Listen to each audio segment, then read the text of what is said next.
Welcome to the final part of TimeSplitters 2, in which we're going to look at all the extra shit, starting with this machine here, this little device here, which if you use the reload or fire button on, you zoom in, and now you have the 3 minigames collected. Anaconda, Retro Racer, and Astrolander. We're going to do Anaconda first. Anaconda is basically just Snake. That's it. You're playing Snake. You start off going this fast. Eventually you can go faster than this. But yeah, this is just a Snake.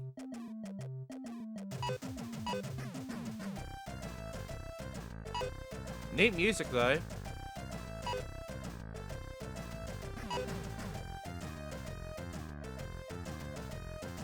You can go faster from pressing, like, I believe the X button or something. So I will start running faster. Yeah, see?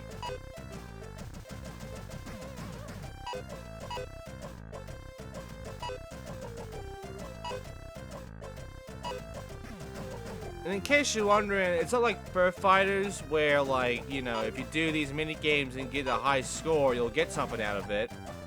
These mini games don't give you anything. They exist, but they're meaningless.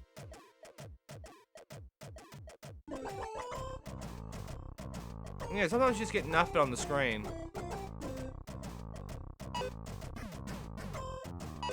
Not what you can do about that, honestly.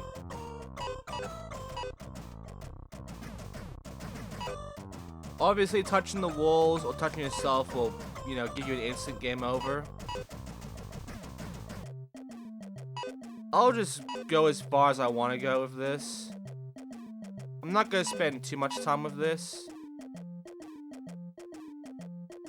Also, unlike any other Snake game, it's very 360 degrees, this one.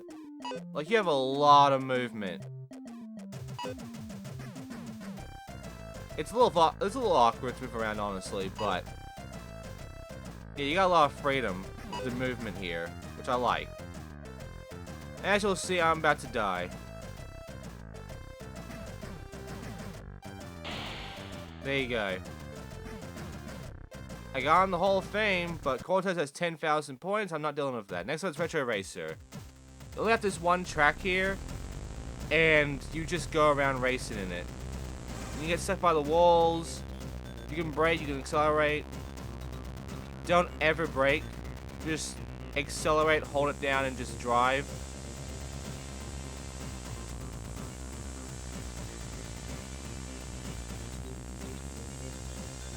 This is the easiest of the 3. It's just this. It's also the lamest of the 3. They could have done more of Retro Racer, but they didn't. It's just this.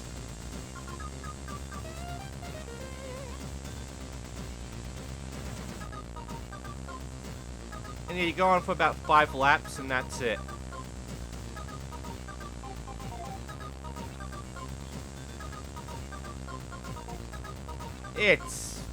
It's crap. I do play through it again, though, because I didn't notice how close I was to actually getting the highest score here. Yeah. And I want to beat that. There's no point, but I want to fucking beat it. So I went ahead and played through it again, try to be more, you know, direct with my turns and shit. And yeah, I'm doing better now. I'm not getting stuck on walls and shit. I'm speeding through.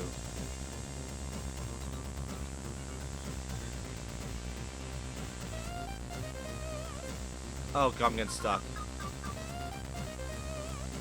As you can see, the movement is basically the same as the Snake game. It's 360 degrees, and it's honestly kind of slow on the steering, so we've been really a bit awkward, honestly.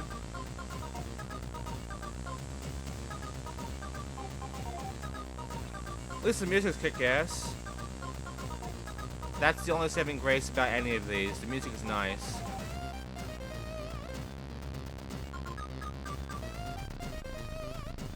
Done. fucking nailed it. Ashland is left. Have easy, medium, and hard. They give you different courses. These are not randomized, I don't think. They're all, like, actual set courses. So, I could do a full fucking playthrough of this if I wanted to. It's kind of awkward, though, because it's basically the, you know, those space games where you just, like, you have a limited amount of gas, you have to land on a certain spot as slowly as possible, as accurately as possible, without touching the green, or touching the land, and without going too fast or else you just die. And it's all based on momentum and such. And also, like, how straight you are on landing. And your points are dictated by it, too. But yeah, some of those are, like, randomized, while this one is one of those ones where it's actually, like, set fucking tracks. And I believe they're different on each difficulty. So you have, like, you know, the easy tracks, you have, like, very straight, simple tracks. Medium and hard tracks then go for more tunnels and difficult terrain and giving you more distance to go by and shit. I guess less fuel, too.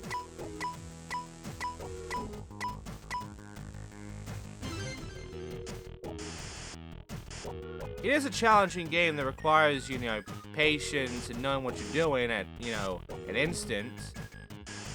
But, yeah, it's just, you know, you're landing a rocket onto a pad. If you're just running accelerator, that noise will stop playing for a long time while the stats go by. And it's totally not annoying at all.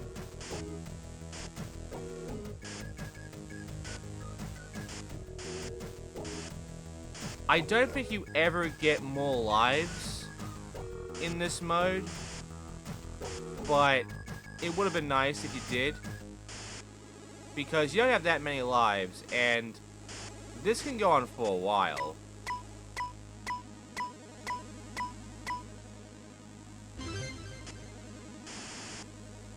Land accuracy is just really easy to get. Like, you always get big points out of just landing.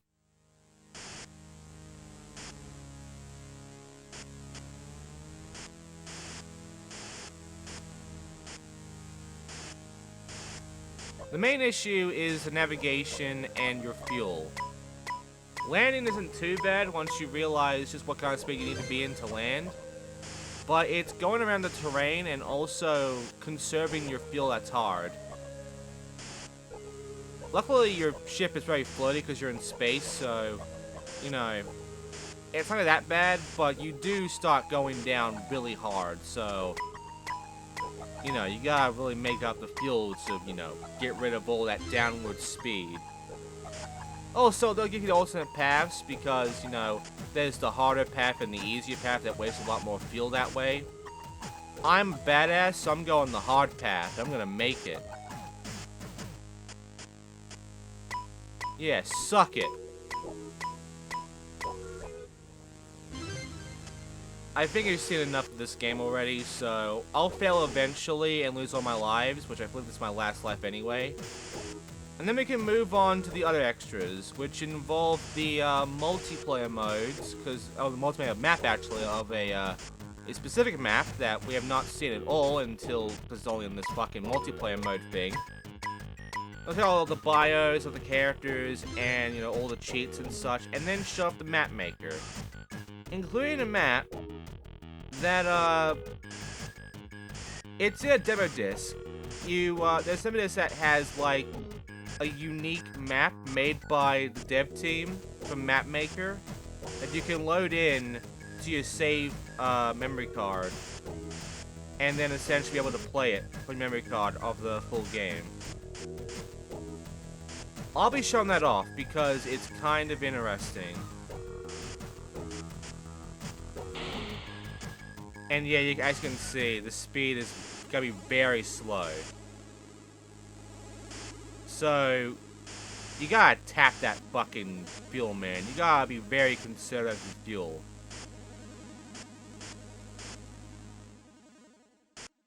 If you want that movement, you gotta go very right and left to get, like, high movement.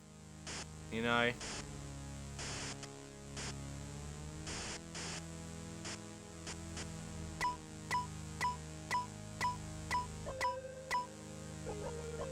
Now I'm gonna fail because, quite frankly, I'm done with this. So, yeah, that's Astrolander. It's an actual game compared to the last two. You can actually like, play this one and try to beat it, but yeah. I'm not going to. I got close to being the high score though, so, you know. And now I'm going to go ahead, exit, and check out the arcade mode, because we're going to be checking out a certain map that is only in the multiplayer stuff with arcade custom and network and such. Shield normal and frantic makes movement faster or slower for the AI and yourself. I'm going normal. It's deathmatch, team deathmatch, capture the bag. You already know about all these ones. Bag tag, you know about that one as well. There's elimination, you know. You see a lot of these already. Elimination, just being like they have lives. Shrink, depending on your placement, you'll either be smaller or very small. Vampire, for every kill you get health back. You know, you get to survive. Thief, kill them, get the coins. Flame tag, you just make sure to get them on fire, and whoever's on fire passes on as fast as possible. Virus, you know, if you're a virus, tag everybody. Survive to be the last one left. Regeneration, health regenerates over time. Leech, you get health back by killing enemies. Zones, you take zones. Assault, you know, you just do fucking mission shit. Gladiator, you are the gladiator you kill to get points as gladiator. You get to steal the gladiator's pot. And monkey assistant, every now and then monkeys will pop out if you're last and help you out to get points and be an obnoxious piece of shit to everyone else. You have Mexican Mission, Ice Station, the hospital, training ground, Aztec, scrapyard, nightclub, hangar, robot factory, Ufopia, Chinese, chasm, street, compound, site, circus.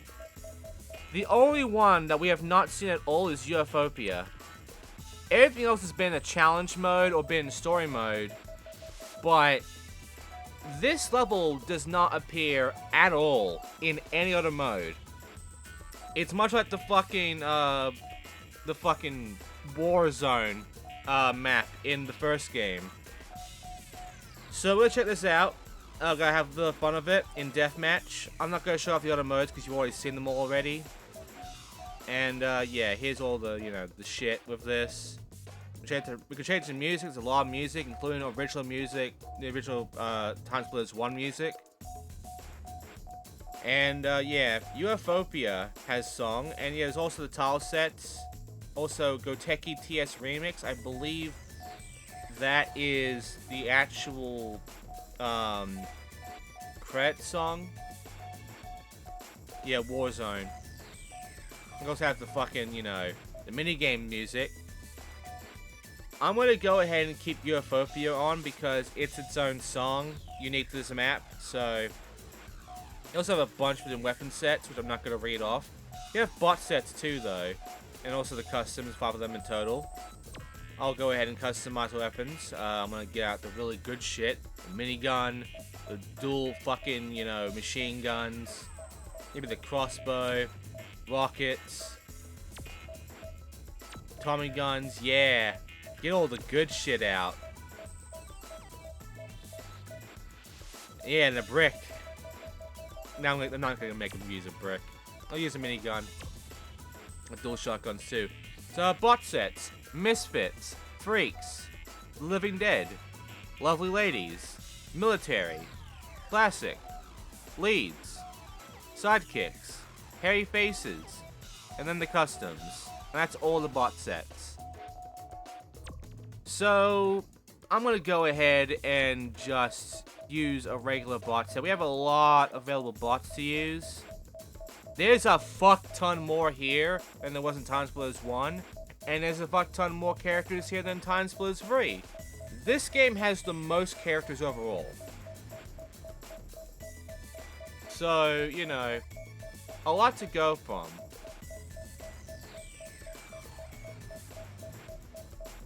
But way too much for me to read for bios. Like, it's gonna be fucking stupid. Even though a good bit of them are just free characters reskinned. by the way. Like, the lieutenants, the troopers, and the cadets, they're all, or the captains or whatever, they're all just reskins. I'll be using the recommended.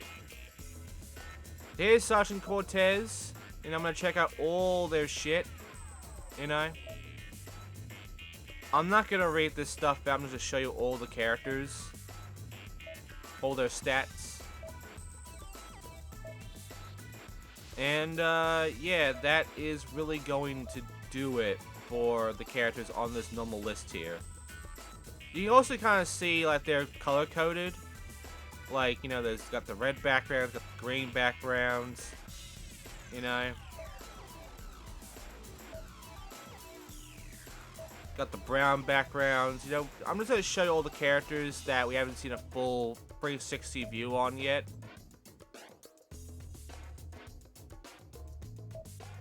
And there's a lot of characters like that, like the monkey.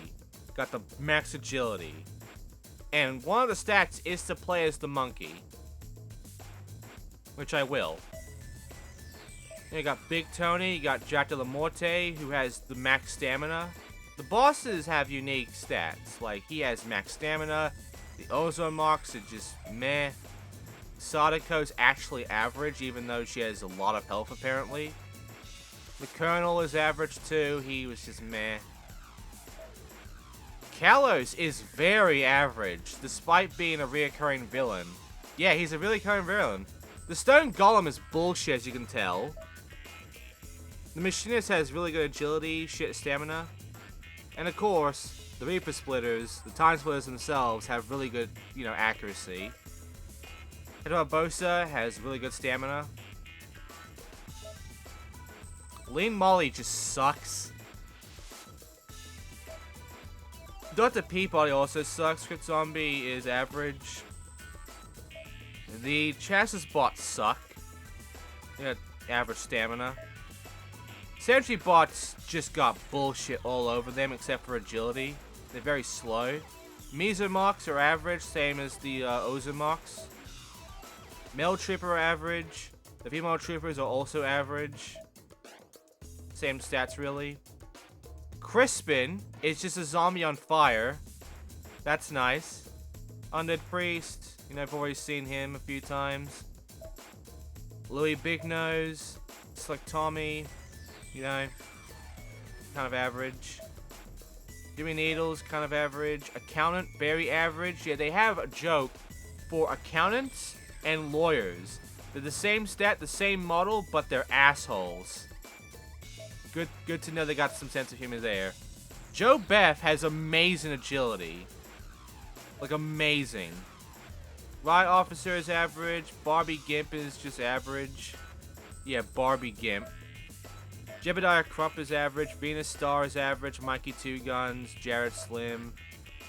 You know, Ample Sally is average stats. The henchmen are average too. And there's also the Cyber Fairies. You know, the Cypress. Kind of the Cypress already from, you know, mythology and all that. Mr. Giggles. Mako the Snitch. Hatchet. The Changeling. Oh yeah, they got meh stats. Good old Hunchback. Kinda sucks, however. The Return of the Sewer Zombies. Their stamina is incredible. The Gargoyles, not so much, but they have decent stats and accuracy and stamina. Those got a lot of health. The Quappolite is also very good. Beetlemen are very small and have good accuracy. Dark Henchmen have the same stats as normal henchmen, I believe. The High Priest is meh. Wood Golems are meh. Aztec Warriors are meh. There's the Master. There's Crayola. Milk Baby has the weirdest name and has a lot of good stamina. Drone Splitters, they're kind of like smaller splitters and they're like meh. No, the baby splitters are the small ones. And they're also meh. The Scourge Splitter has this weird, cool-looking thing. They're the assholes, and they have okay stats, which isn't accurate to what they're actually like. The Feeders is just good stamina. Stumpy's good, too, with stamina. Lola Veruska, average stats, except for stamina. Nikki and Jinky, Their stats are kind of opposites, and their models are exactly the same, just reversed. Ring Mistress, Calamari. This guy would appear as the second character in like the last level, apparently. Snowman, just kind of snowman. The Bear, average. There's also Leo here, Leo Krups, who is average. And then there's also good old Sergio. Mischief, really good agility, shit stamina. The Impersonator returns, good old Impersonator. Badass Cyborg is back too, the Chinese Chef, Duckman Drake. You've seen them all already. And also the Gingerbread Man, who's kind of shit. Insect Mute's back too, got good stamina going on. Also the return of Robofish, who has really good agility and is also small. There's also the Dinosaurs, which are shit. And there's the Handymen, which are just kind of average. And then there's the repeat. There's Nikolai, and you got Private Sands, Grass, Cole, and then Poorly, who actually is unique. Sergeant Rock, with Shivers, who is actually the character that we met. Wood, Shuck, and Slate. And Lieutenant Frost, who is actually from the level as well. With Wild, Shade, Bush, and Chill. And Trooper White, which is like the average fucking troopers. They're also just reskinned. With brown, black, green, gray. And Captain Snow, the same guy whose fucking radio would just not work anymore. He's got good agility. He's also got Captain Sand, Knight, Forest, Pain. Yeah, Pain. And obviously, I'm going to go ahead and be the monkey for this one. So that, yes, I did play the monkey in an arcade multiplayer thing. Because that's one of your fucking player stats. And you might as well get it out of the way.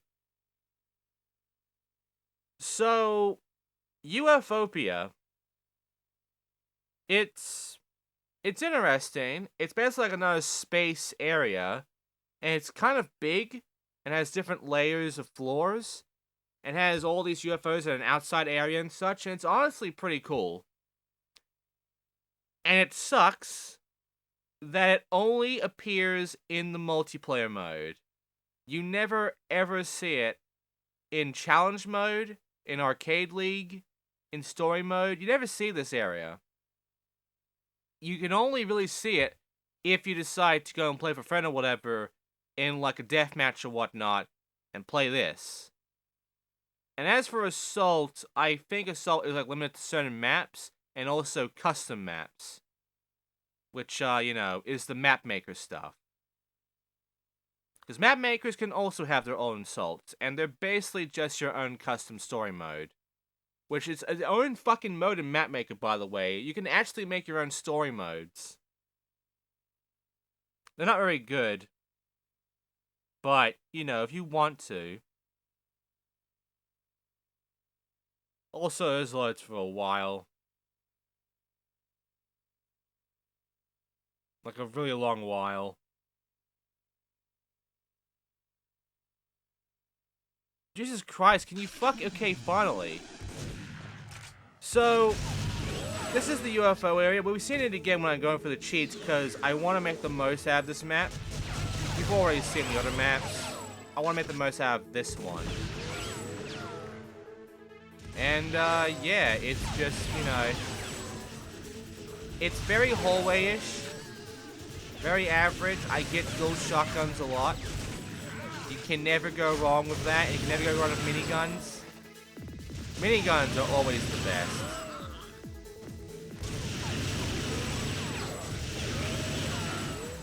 Now it'd be funny if you could dual wield a minigun.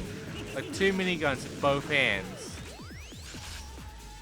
That would be some serious Sam shit, honestly. But it would be fucking funny. And overpowered as shit. Like, very overpowered.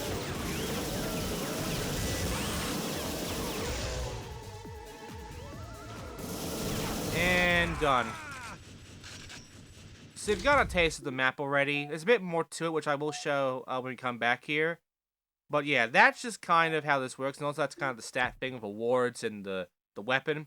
There's a lot of multiplayer awards, by the way, including some that some people still don't know how you're supposed to get them. It's honestly confusing how you get some of these awards still with TimeSplitters 2. So, every award is not really possible.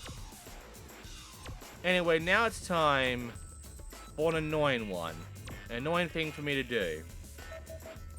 Because as we check out our stats, I'm going to show you that there is actually a gold medal thing for certain stats. See? Like, Heads Knocked Off, Insomnia has these. It's just based on how good your stats are. There's no point to doing these, though. They don't give you anything out of it. So, and yeah, I played the monkey. One time. You gotta play it a whole bunch of times. So, oh god. And yeah, arcade awards. It just gives you this shit. There's a whole bunch of awards. About 100. I won't be getting the miter. Now it's time for the bio. Son of Sergeant Cortez. Here we go. An elite squad of Space Marines is spearheading the counterforce against the TimeSplitters. Sergeant Cortez is a battle-hardened veteran who is proficient with all weapon types and can adapt to any combat conditions. I'm gonna read all of them. Not just an excellent soldier, Corporal Hart is also an expert of all kinds of mechanical and computer technology. She has found servo-enhanced titanium extra arm to be very useful in battle situations. Very useful aid in battle situations. The daughter of Dr. Kachi Nadir, Ilsa knows no fear and will gladly undertake the most dangerous search and destroy missions. Few men can come close to matching her superb fighting and infiltration skills. Grigorenko, the Russian bear, is one half of a crack military team working for a covert international consortium. Along with Ilsa Nadir, he is sent on assignments which would cause lesser men to quake with fear. Okay. Jake has been battling bribery and corruption in Chicago ever since Big Tony came to town. Tony lost him his badge and had him run out of town, but now he's back working for Lady Jane's agency. And look at the scale of the score. Sell the score. Oh god, this could be hell. This hot-blooded socialite skipped Swiss finishing school to set up her own private investigation agency in Chicago. A stickler for fashion, you'll never catch her of anything but the latest in hot culture and semi-automatic weapons. The child of a reclusive aristocratic countess, Viola assumes the guise of a traveling troubadour as a cover for a true mission to destroy evil wherever it bears ugliness. Fucking hell. Mr. Underwood has debunked terrible rappers and fake mystics all over England. Reports of true supernatural phenomena have brought him to Paris. He has joined forces with Lady Viola to share intelligence in the battle against Jacques de la Morte. Oh god. Okay, let's go. Let's go. Some guys just have it, and Hank's one of them. He's seen things you people wouldn't believe. Attack ships on fire off the shoulder of...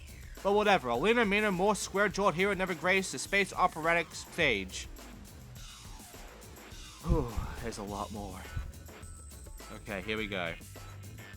Kenny graduated from cadet training just 2 weeks ago, although there's been cheap talk around the academy that she failed astronavigation but got dispensation because she has a cute butt. Yes, that's a bio. There's a few more like it. The coolest cyber jock in the tech quarter, Tech Ghost can hack an AI core in milliseconds. When he declined Sadika's offer to join her gang, she planned a bitter revenge. Now he is framed for a crime he did not commit, and the Neo-Tokyo police are on his trail. And we got the chick from TimeSplitters 1, the first one, Chastity. Before becoming a highly decorated officer at the LAPD, Chastity ran the gang at the back streets of Neo-Tokyo. She has vowed to help Ghost clear his name and regain his honor. Okay. Elijah is Peekaboo Jones' great-great-grandpappy. His life as a bounty hunter began at the age of 16, when he saw his parents gunned down in cold blood by cattle rustlers. Since that day, his mission has been to confront injustice wherever he finds it. It's just the first line. Ramona came over the border hoping for a peaceful life, but her fiery temper and quick reflexes, she quickly fell into work as a law enforcer. When things began turning sour in Little Prospect, she sent a wire out to her old friend Elijah Jones for backup. Okay. And now it's time for this one. The crime-busting skills of ex-New York Rice Cop Harry Tipper are now employed in the fight against international supervillains. This time, he's got a license to chill. Nice tux, Harry.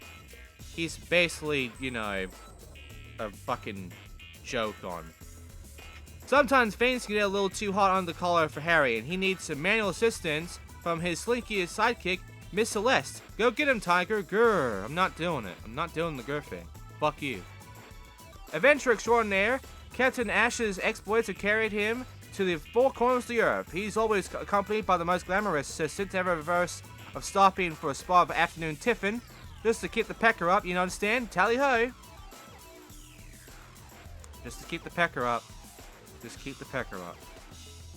Raised in a jungle by wolves, Jungle Queen's sharp intellect is only hampered by her tight thong and lack of language. Captain Ash has promised to make her a duchess if she comes back in Blighty with him.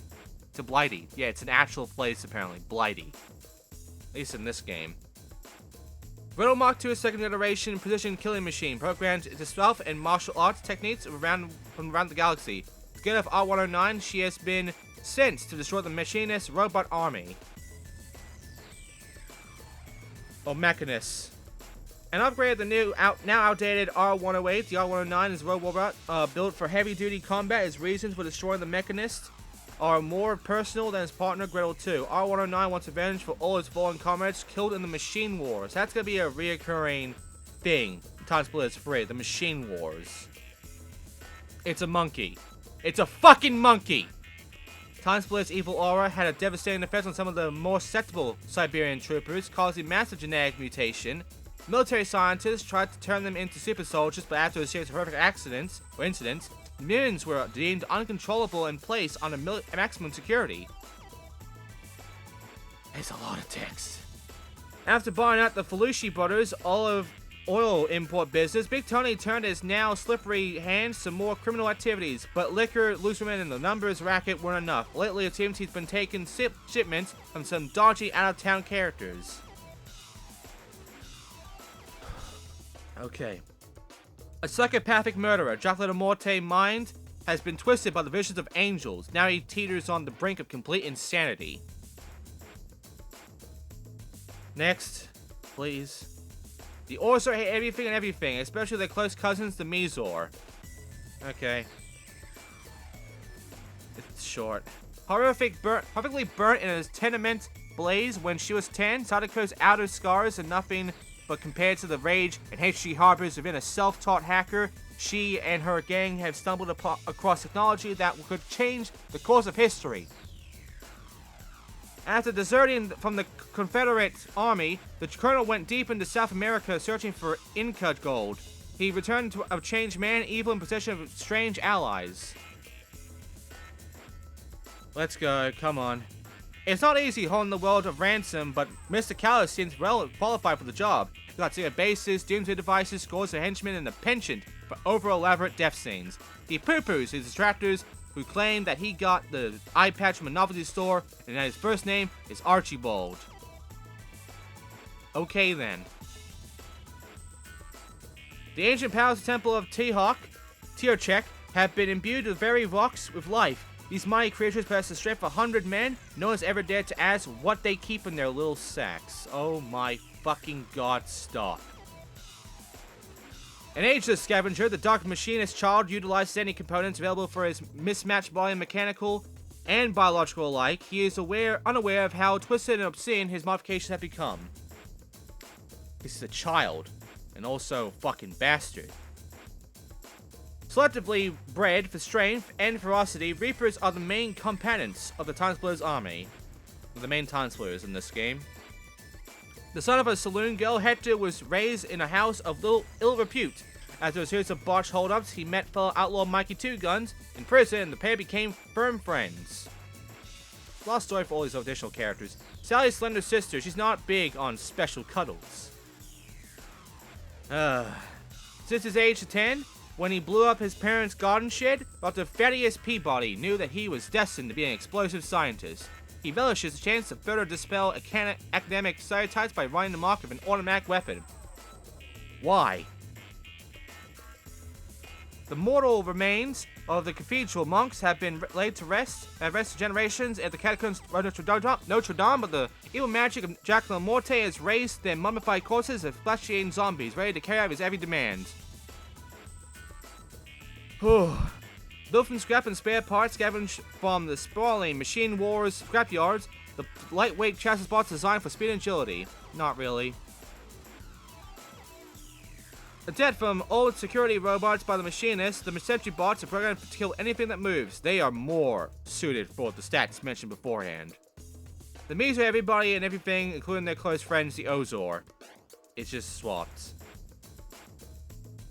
The Marine Troopers have borne the brunt of the TimeSplitters' onslaught against humanity. I think it's the same thing for the other one. Yeah. Crispin's had one too many brushes with the flamethrower. Even he can't remember what he used to look like. How sad. I don't know why they called themselves Crispins. The undead priests are all that remain of Jock's cult followers. Under his influence, they sacrifice their souls to immortality, providing Jock with an elite army of dark followers. Louis been slipping and slimming his way in and out of Big Tony's good books for years. Every time Tony promotes him, he somehow manages to goof up. Lately, he's been hit upon the trick of getting braces to break any bad news to Tony. Dickhead. Anyway, so Tommy fancies himself as a bit of a ladies' man, as quick with a knife as he is with a saucy one-line come on. Jimmy hasn't told him that he shouldn't wear a blue tie over a brown suit. Jimmy notices a ruthless assassin brought him from Miami and to handle Tony's more tricky hits. This guy's a fruit nut. Every morning he has to have a half cantaloupe melon, 2 fresh grapefruit, and a glass of chilled cranberry juice, or else he's just plain ordinary all day. Ornery all day. Claims to know the difference between a double tap entry wound and a double entry bookkeeping, but we're not so sure. Should you, the player, choose freely to play as his character, it is under the express understanding that absolutely no warranty stated or implied is given for his performance, or lack thereof, in a deathmatch, or any other arcade scenario, whether in existence or yet to be devised. Oh god, fuck these buyers. I get the joke, but fuck him. Despite the fact that he always gets the blame when things go wrong, Braces remains a loyal foot soldier in a Big Tony's mob. Wherever he lacks in intelligence, he moves and more than makes up for in brute strength. So innocent and so pure, the maiden is the perfect sacrifice. Jesus. Mary Beth, Casey's younger sister, Jo Beth likes to sneak out of her parents' house at weekends to fight crime and kill monsters. Her high school show and tell sessions are really something quite special. Yeah, this is Mary Beth Casey's younger sister, Mary Beth Casey from the first game. The Neo Tokyo Riot Squad are vigorously trained, acting in all situations to control disturbances with an iron fist. Okay. Once a high-fashion model, Bobby Gimp turned her back forever on the world of glamour when she decided to have surgical steel fighting claw implants. She still likes to watch the holo soaps on her neural visor. Fuck. Just saying the words is hard too. Jebediah is the only original inhabitant of the little prospect left. While the town was being taken over by the colonel and his gang, the crazy old prospector was at the bottom of a mine shaft drinking moonshine. When he surfaced 2 days later, he couldn't quite work out what had changed. Looks like a last character to unlock, I believe. Venus left her hometown at a young age in search of fame as a showgirl. Despite her obvious charms and snazzy home made her main costume, her career is yet to take off. Perhaps she should have gone somewhere more cosmopolitan than Little Prospect. Cosmopolitan. Mikey is a 2-bit horse thief and cattle rustler until the colonel lured him into his gang with the promise of easy gold and loose women. Women were never easy, but some of them had loose gold teeth, so I guess the colonel, isn't all empty talk. Yeah, bullshit. A callous murderer and caught sharp Jared was rescued from the gallows, but the colonel has been his right-hand man ever since.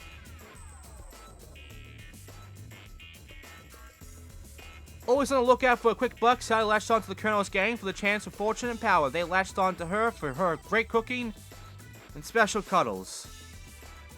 Can we not? Can we not? Henchmen are the foot soldiers in the Callous Terror Organization, outfitted with the latest in army surplus night vision goggles and flattening figure-hugging suits. plus baseball caps. They cut a dash in any kind of secret based on their attack chaos. My throat hurts, I'm only halfway through. The Space Age Pixie, the Cyber Fairy, built across time, zones, drawn to machine technology like a moth to a flame. Found in a burlap sack at the bottom of a well, no one knows the cipher is a supernatural goddess. She's a lady with a fancy costume. Despite many offers of money and power, she has never raised all of her arms on a public stage. She literally holds onto her boobs every time. Mystical stumbled into a small English village when he was just a boy. Although he was adopted by a loving family, he was never truly happy until he ate them and enjoyed the circus. Okay. Great fucking bio. Marco's turned coat and switched sides far too many times in his short career of crime. Even he can't remember who was told what to.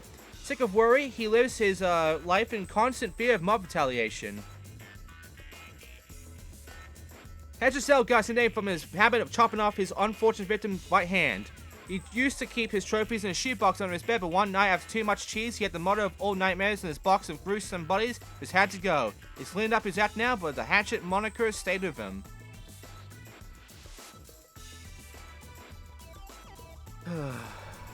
So much fucking bio. The changelings are shape-shifting spirits drawn to Notre Dame by the 4 rituals of Jacques La Morte. The Hunchback knows all the hidden doorways and secret tunnels to Notre Dame.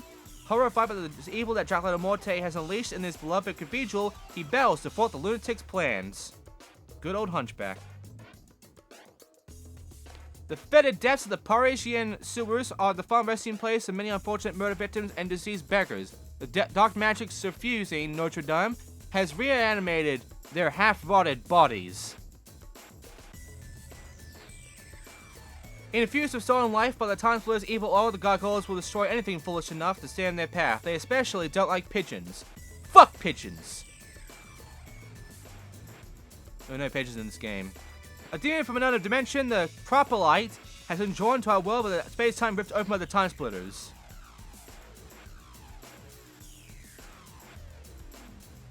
A hideous alien grafting experiment gone wrong. Beetlemen fight out of rockabilly rage at what was done to his once beautiful body. When Callus bought a cheap job lot of sidekick costumes, some dudes were lucky enough to get first pick. Guess what? They chose black instead of yellow. That's a bio. That's a bio. Yeah? Well, this dude thinks look pretty strange too. Well, fuck you too, game. Fuck you too. Around the temple, the thirsty roots of trees have sucked up the blood from 1,000 human sacrifices.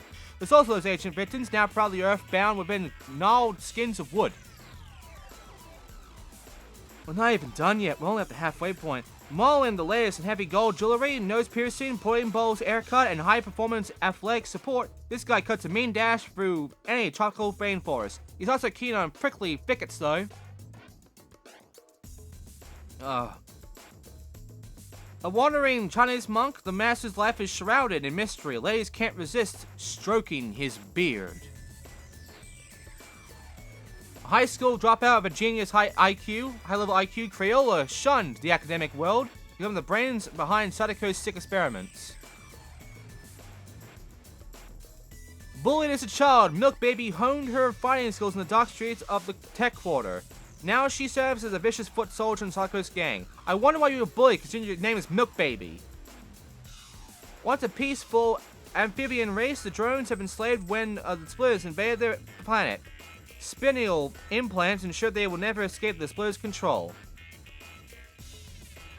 The TimeSplitters' evil knows no limits. Even juvenile drones are forced into labor at a young age.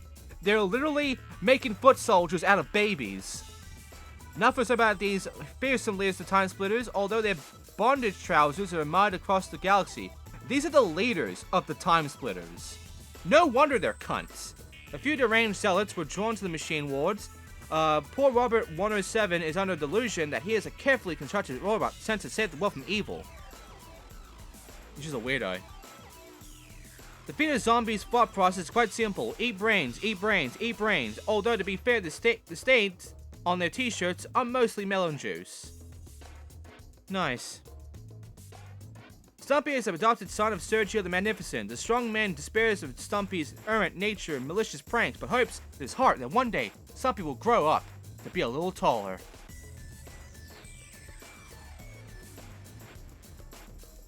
A Ukrainian trapeze artist, despite the strictures on her corset, Lola still manages a dazzling smile. All the gentlemen love her, and she has never missed a catch. Twins from a tiny Oriental village, Jinky and Nikki were sold to the ring mistress when they were both babies in arms. Strangely, each claimed to be the elder sister. They have the same fucking body, don't they? Yep, they do. The mysterious matriarch of the circus family, the ring mistress is fiercely protective of her eldritch troupe. A political refugee from a distant ocean planet, Calamari hid in a cupboard when the TimeSplitters attacked the space station. You see? That's why it's in the second player thing. Brought into life by a child's wish, the flying men traverse time in search of death and glory. Yeah, fuck 'em! Rescued from an animal trap by Lola Veruska, Bear is fanatically loyal and will fight to the death to protect the circus. He's had his best ever since he was a child. Leo was once a circus lion tamer, but over the years he adapted more and more of his lion's characteristics until one morning he was found alone in a lion's cage, roaring and dribbling. He has lived as the lion ever since. He's weird. Kind of insane. The circus strongman Sergio's incredible strength is tempered with a compassionate personality and love of life. Let's attend his herb garden and collect first editions. How nice. I like Sergio. Mischief's happy smile and childlike manner hide her true nature, a psychotic killer of the love of death.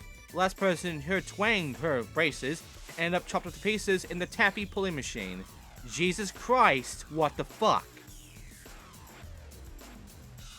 The king returns after the solid tour of holiday camps and working men's clubs. Hell to the king, baby.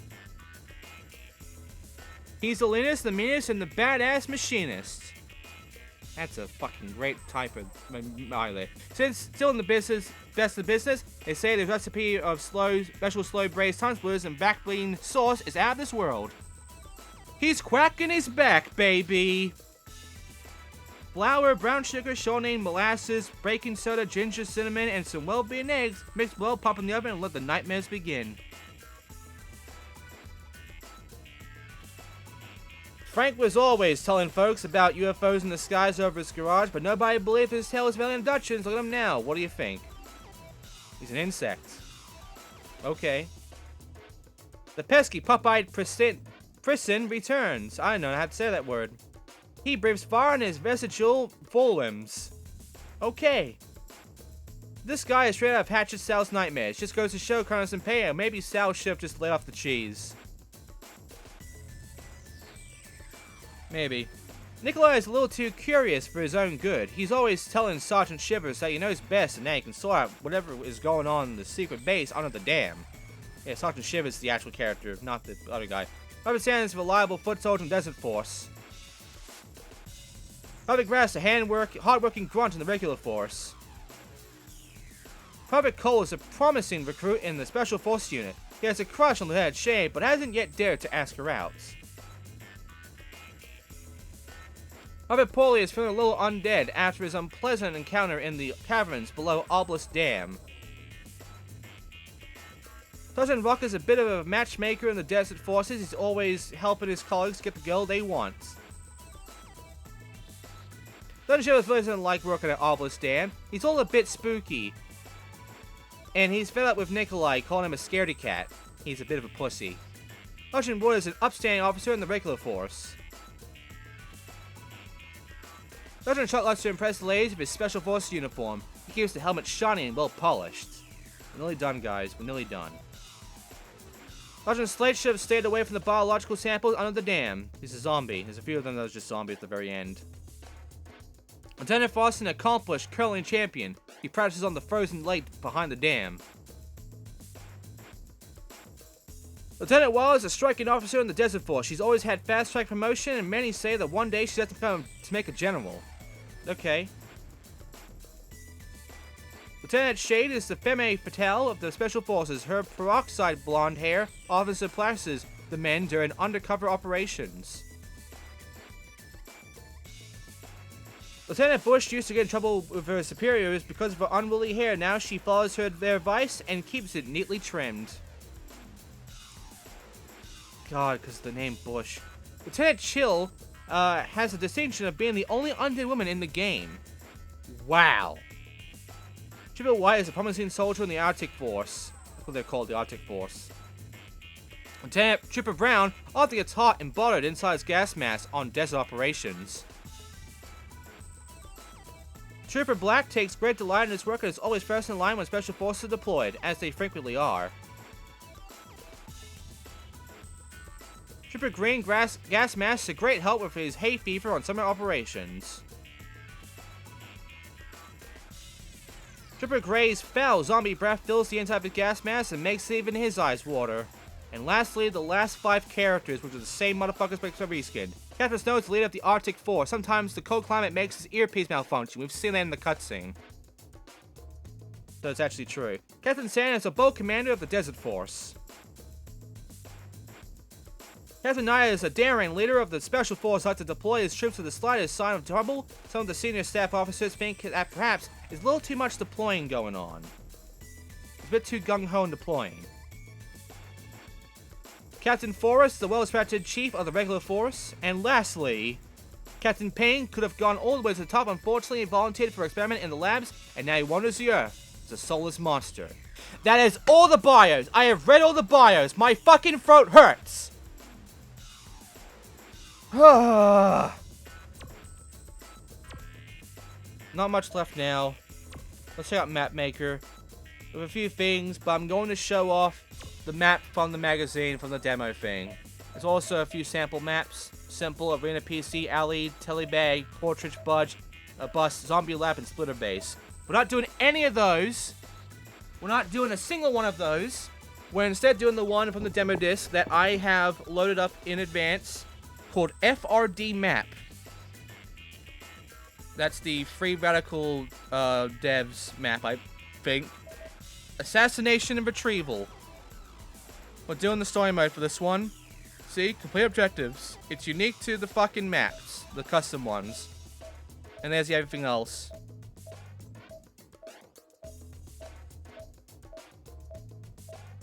Yeah, story mode replaces Assault. They're basically the same, really. And I'll go through it as Nikolai.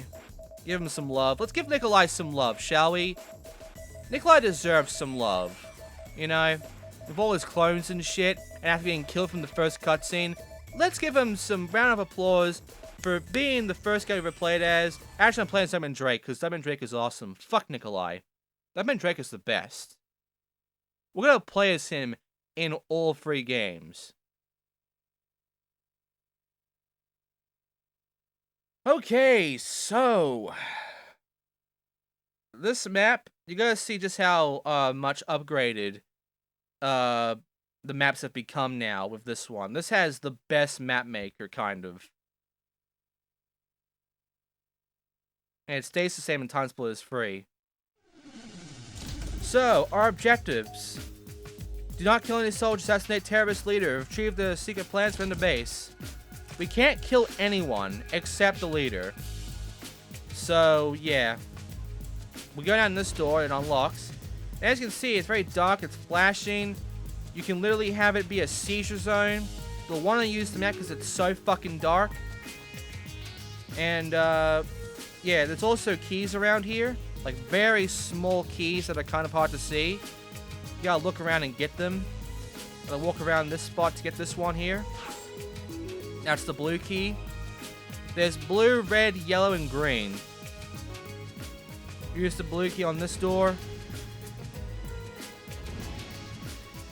And yeah, we need the mini-map to actually look where the fuck to go.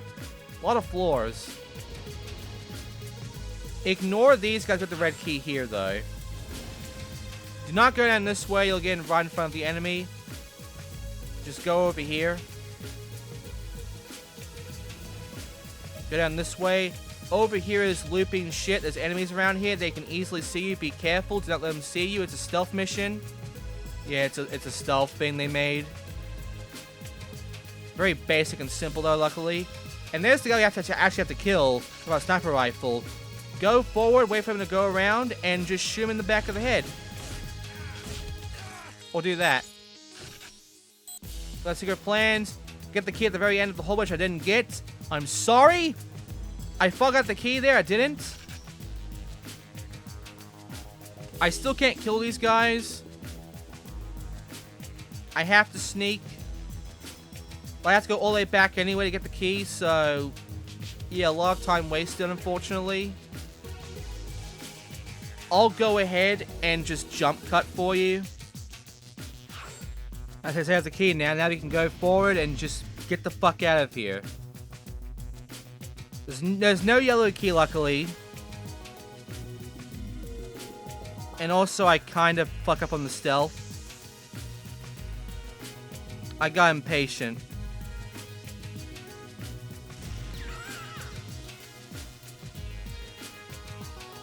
But don't worry, I outran them, so I avoided alerting the rest of the guys, and, you know, I can get the fuck out of here. And yeah, I didn't kill any of those guys. I only killed my main target, so, you know, I did it.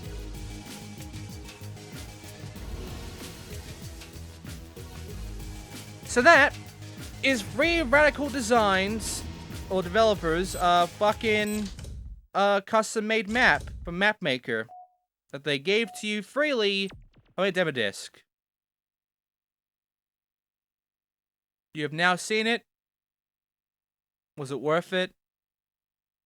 There is some interesting stuff of this one, though, so I will be looking through it in Mapmaker. Which, we're gonna do right now, actually. We're gonna look through Mapmaker right fucking now to show how upgraded it was in the first game. So, let's go into edit. So the first thing is there's more floors, it's kind of bigger, and there's a lot more fucking, like, customization with shit. There's also a lot more parts now. We'll be looking through all the parts, and we'll also check out the map itself and how it's designed. And yeah, you get to see pretty much everything about this.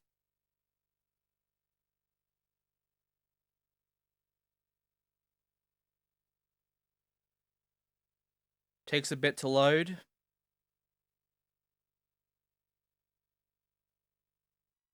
There we go. So here's the first floor. It's the bottom one. That's the actual bottom floor. Nothing here, though. That's how big the map actually is. And you have a lot more free space now, too, but it's still very limited. There's more map. You get to see, like, a 3D thing of the map itself. Like, what part it is and all. You get to see the layers below it, as well as the current layer and the ones above it, too. And yeah, there you go. Actually, I only got to see the ones below it. So here are all the parts. I'm going to give you the whole 3D view of each part. It's a lot more tiles than the fucking first game. So a lot more to utilize.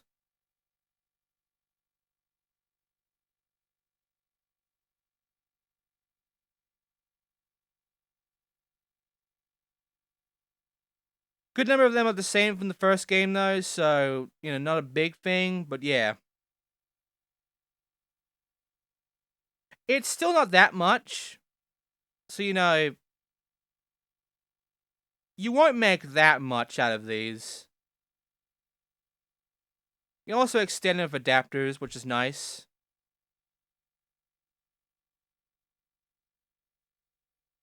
And the large open areas.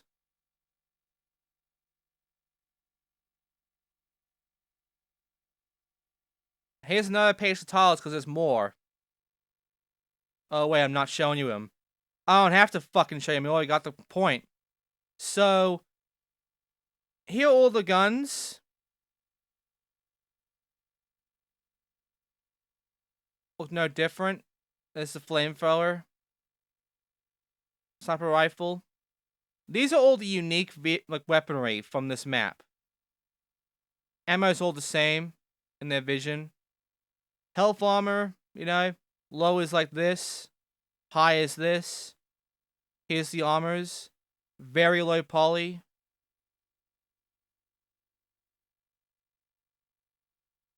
Here's a cloak. Here's speed. Here's shrink. Here's max damage. In case you're wondering about the pages, like about 2-3 page tiles, by the way. So yeah, there's a lot more than in the first game. I didn't actually notice the square button, so I'm sorry. Oh well. It's an hour long, this video is. I'm not fucking spending more time on this shit.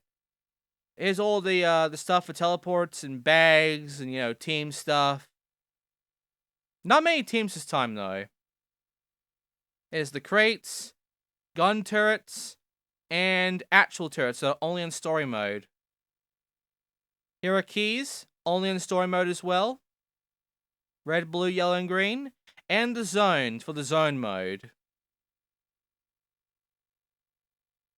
So a lot more to this, honestly. Here are some lights. You can have them, you know, fixed, flicker. You can switch them. You can pulse them. You can set delays on each one so that they start later on or earlier on or whatever. And you can have them go very slow or very fast. You can kind of see it in the preview thing here too.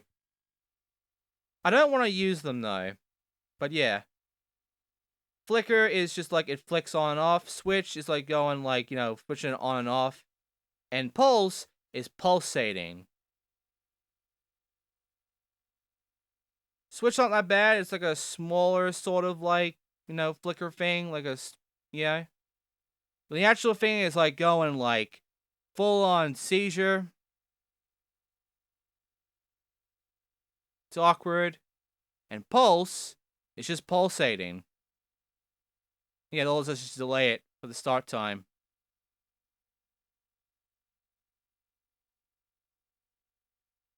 And there you go. And there's also story enemies. All sorts of enemies you can put everywhere around. And you can also literally have them, like, walk in certain points. You can actually control their movement into, like, a set path, which is really nice. And also the game logic. This is all of your story mode stuff. If you kill any enemies, you know, game over, you get the pickup, secret plan, you know, object C complete.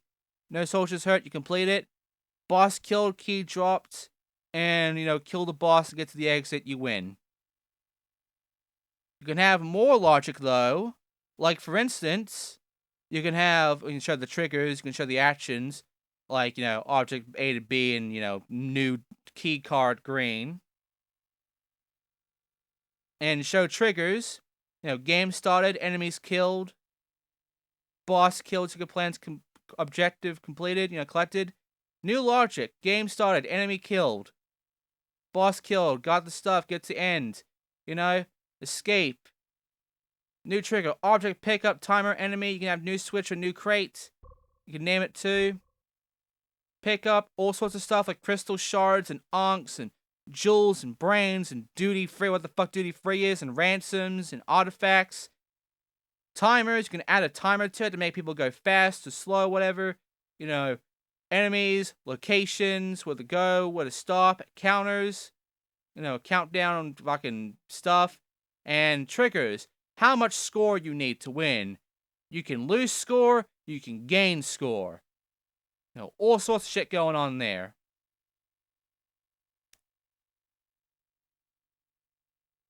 And yeah, there you go. I didn't notice the new page. I'm sorry, I didn't notice the next page, you know? There's a lot of map tiles, a lot to do here. It's honestly kind of cool. You can move these around if you want, freely.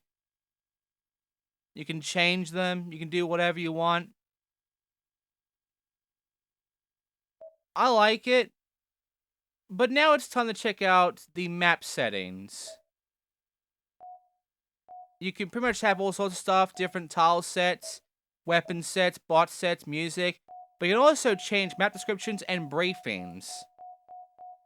The map description is what we saw beforehand. It is essentially just, you know, the fucking map description of assassination and retrieval. But the briefing Your old colleague Captain Snow has turned traitor. He has stolen some top-secret plans from HQ and is planning to sell to the highest bidder. Eliminate Snow and recover the plans. The troops guard Snow are loyal and know nothing of his treachery. They must not be killed. Free radicals rising free. P.S. TimeSplitters will return. Yeah, they wrote all of that for this. It just feels like a fucking challenge thing or whatever, huh? So, yeah, in this editor settings, you can have it on advanced or basic if you want to be basic. I would recommend doing it on advanced all the time. Get the most stuff out of it. And you have a health thing for how to do things.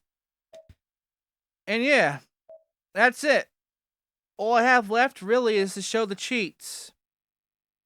And, you know, the cheats are interesting in that we have hats.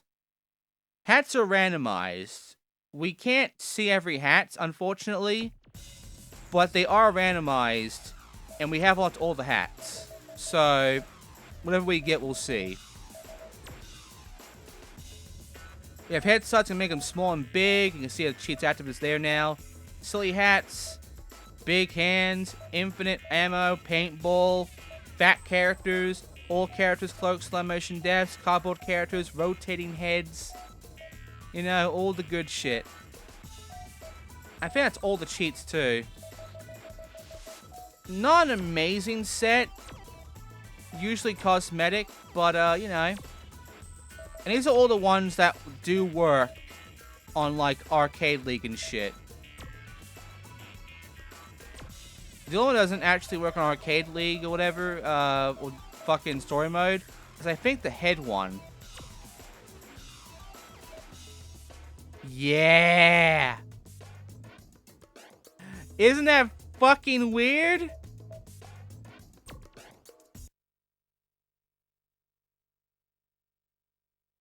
So yeah, there you go. Let's show it off and end it off.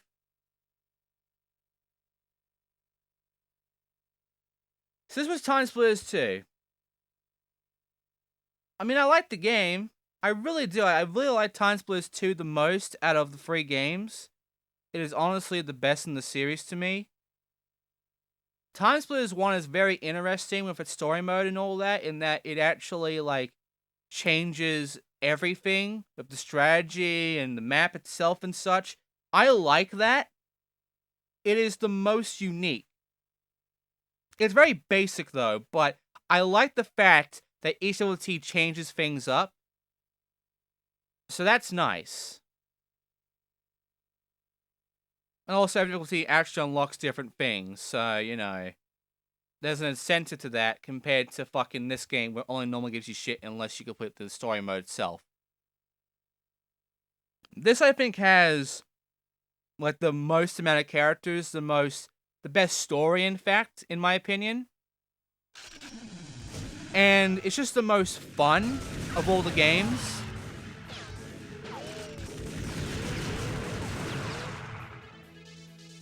And I also think that's the best story mode because it has the most to it. It has the most modes, it has the most shit going on, it has the most challenging and best challenge mode and Arcade League thing going on. Even though it's annoying and frustrating as fuck. Honestly, willing to say it has the best maps too. These maps are awesome. But what about TimeSplitters 3? From what I've seen from people, from what I've heard from people, TimeSplitters 3 has the best multiplayer. This is painful, by the way. Colored shots. But yeah, according to people, TimeSplitters 3 has the best multiplayer experience. And the best Mapmaker. I bet div on the Mapmaker part, but, you know, not much experience with the multiplayer stuff, obviously. But we'll see. But it also has the best story to people. And personally, I disagree on that one. You'll see why. But we'll have to do that when we get into TimeSplitters 3, which will be after this part. Because we're nearly done now. The marathon is nearly over. We have now beaten TimeSplitters 1 and 2. TimeSplitters 2 was the game I was worried about the most, because it was the most hardest and most frustrating of all the games. But now we're done with that one, the rest is be a breeze because story mode for TimeSplitters 3 is very basic. And I don't have to do easy. I only do hard mode for that one, so done with that. And as for challenge mode, there's barely anything in TimeSplitters 3 of challenge mode, so yeah. Will it be short in TimeSplitters 1? I don't think so, but for the most part, we're done with TimeSplitters. We're done with TimeSplitters 2. We're done with 2/3 of the TimeSplitters games. All that's left is free. Future Perfect. Our main character is Cortez. It follows up with TimeSplitters 2 story mode. But it's gonna be a lot more fucking goofy. It's gonna be a lot more comedic. And yeah, that's it.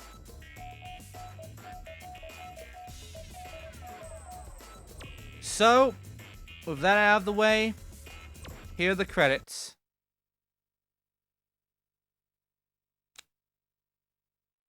So, my personal nightmare, one of my personal nightmares from my past, TimeSplitters 2 is now done. I completed a few personal nightmares now, so it really shows how much I've improved as a gamer. I've improved in playing video games since my childhood. But we're not done yet, because next time, in the TimeSplitters Marathon, we begin TimeSplitters Future Perfect. TimeSplitters 3 is massively, drastically different. Especially since I honestly think TimeSplitters 2 is also the best gameplay-wise. It's the most solid on the GoldenEye gameplay thing. TimeSplitters 3 gets rid of the GoldenEye thing, and decides to be more of a generic sort of FPS game like Halo and such. Which it was kind of competing against. Which obviously it failed. And honestly, I don't like TimeSplitters 3 as much. If I'm gonna be honest, if I'm gonna be absolutely honest right now to all of you, if I were to order the TimeSplitters games from best to worst, TimeSplitters 2 is first for me, and TimeSplitters 1 is second. TimeSplitters 3, even though it's gonna have a good story mode going on and a funny time, and a fun time in fact, it's the weakest of the three to me. Especially in gameplay. I find getting rid of the GoldenEye gameplay makes the game less unique to itself compared to other FPS games. And just kind of makes it worse. Like, yeah, this is kind of a bitch to really get used to, in a sense. But that's what's special about TimeSplitters 2, in that it's basically like a GoldenEye game. And it does GoldenEye justice. It does this gameplay style justice. And it does it the best. It's the best of this sort of shit. And I wish they would continue that with TimeSplitters 3, but they fucking didn't. And they got kind of lazy on a lot of stuff. So, it's gonna be sad when we get to that one. It's gonna be actually really fucking sad. But that'll be next time. So, thank you for watching. I hope you enjoyed the clusterfuck that was the TimeSplitters 2 Let's Play and all these challenges and these hell points and shit. And I hope you enjoy a more calmer and more funnier experience of TimeSplitters Future Perfect. The monkeys harm the making of this game, and TimeSplitters will indeed return. Thanks for watching, guys, and I'll see you next time for Future Perfect.